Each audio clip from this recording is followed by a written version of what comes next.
Namun kita ini juga belum bisa membayangkan untuk melepaskan diri dari kemudahan yang ditawarkan teknologi. Betul tidak? Iya dong?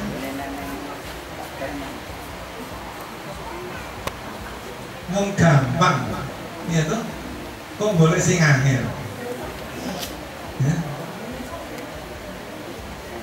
Walau sudah mulai merasakan ancaman dan kebosanan yang dihasilkan teknologi, sekarang masalahnya terus. Ya. Nah, lalu gimana? Sebetulnya kita itu juga mulai, termasuk dengan anak-anak kita, harus kembali kepada kekayaan batin kita. Ya. Kekayaan batin kita. Ya. Ini gambar-gambar ya sekolah dan keluarga yang menyadari pentingnya meditasi. Ini sungguh tidak mudah. Sungguh tidak mudah. Ya.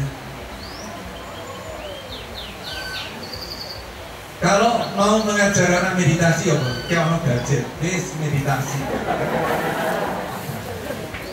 Tapi sebetulnya bukan meditasi, karena meditasi itu masuk ke batin. Gadget itu terus keluar terus.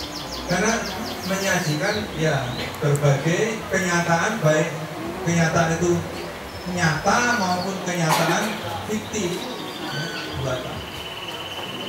Tapi perhatikan, saya memberi contoh, beberapa contoh saja. Ya.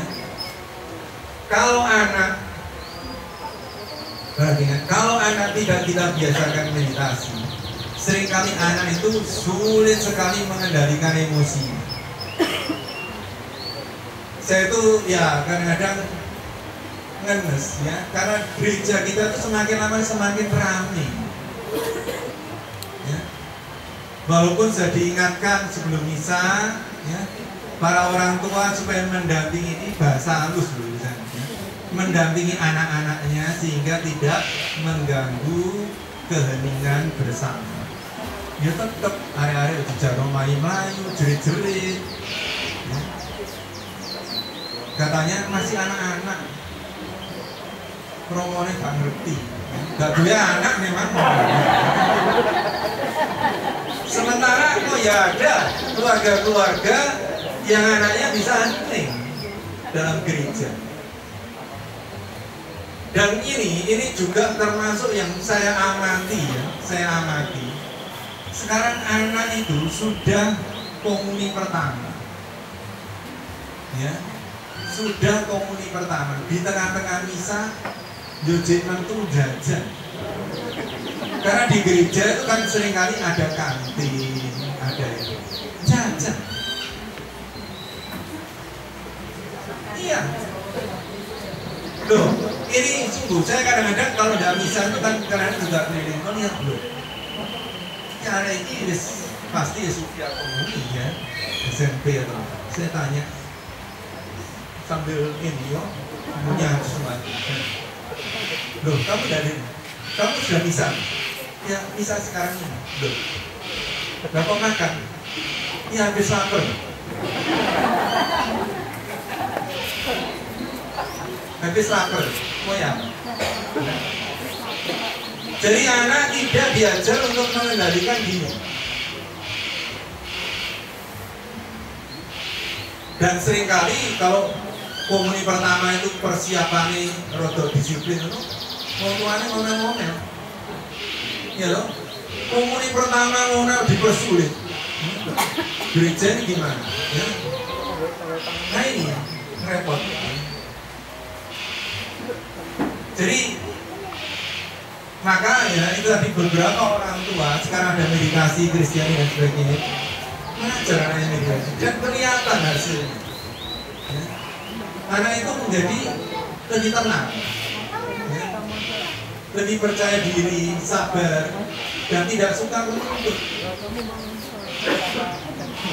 Jadi meditasi itu, perhatikan, orang sekarang meditasi itu gambarannya mau pensiun. Ya dong?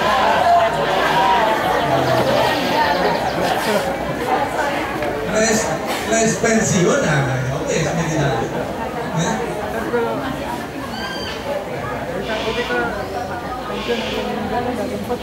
Loh, padahal sekarang itu banyak orang itu belum sempat pensiun terus dipanggil Tuhan.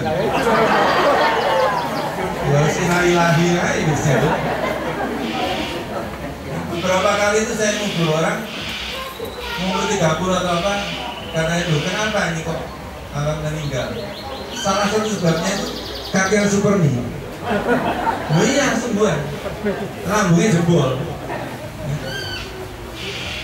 Ya, sekarang bayangkan ya orang mungkin dari Kediri, dari anak kerja di Surabaya, terus ngirit gampang gak usah masak supermie begini ya. Terus akhirnya yo cepet masuk surga ya.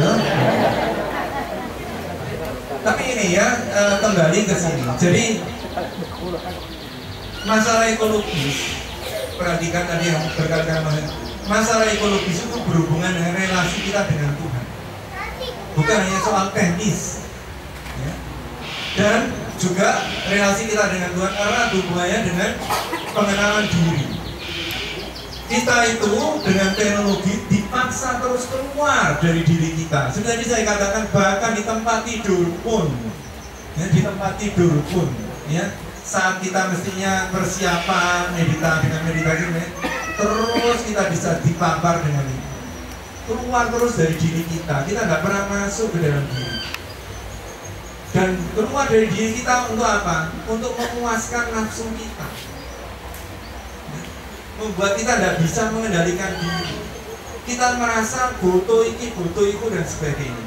Nah, kembali tadi pada beberapa komunitas ya, itu komunitas alternatif itu mau lain ya dari gaya hidup sekitarnya, itu membutuhkan penguasaan diri. Kalau kita nggak menguasai diri, itu tadi akhirnya anggotanya belonjo diri padahal bisa disediakan koperasi, ada barang-barang sebagainya di situ sudah cukup ya untuk itu, tapi nggak puas dengan itu ya. Jadi lihat, ini bukan masalah teknis saja, tapi masalah batin ya. Terus revolusi budaya ya. Saatnya kita untuk berani membangun budaya baru dan tidak begitu saja didikte oleh teknologi. Kita tidak perlu dan tidak ingin kembali ke zaman batu ya. Namun sangat penting untuk memperlambat langkah dan melihat realitas dengan cara lain. Seraya menyambut kemajuan positif yang berkelanjutan yang dihasilkan teknologi, kita harus selalu mengarahkan teknologi pada nilai-nilai dan tujuan agung kemanusiaan dan alam semesta. Saya mengapresiasi ya, sekarang di kota itu sudah ada orang-orang menengah atas ya, itu yang sangat membatasi penggunaan gadget untuk anak. Jadi gadget itu hanya untuk waktu-waktu tertentu ya, waktu mamanya sekolah dan sebagainya, supaya bisa dihubungi orang tuanya dan sebagainya. Cuma kadang-kadang lari saya tidak kurang akal ya, karena dihubungi orangnya tidak bisa-bisa, sinyalnya sedang lemah padahal dia asik menggunakan yang lainnya.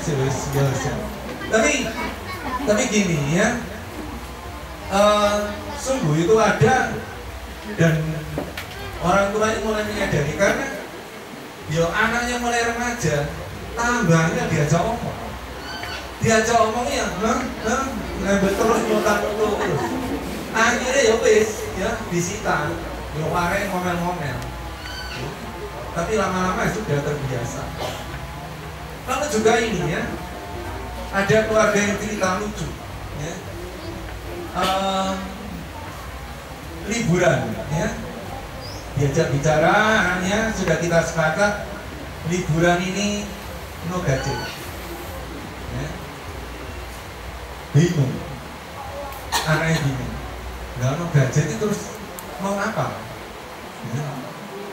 Nggak tahu apa yang harus dilakukan. Loh ini loh, berarti manusia itu tidak bisa hidup ya dari batinnya dan dari pikirannya sendiri, harus dirangsang terus ketergantungan pada ini. Jadi ini ya, kita mau kemana? Ini penting, itu kita selalu bertanya, kita mau kemana? Dengan ini, dengan gaya hidup ini, kita mau kemana? Terus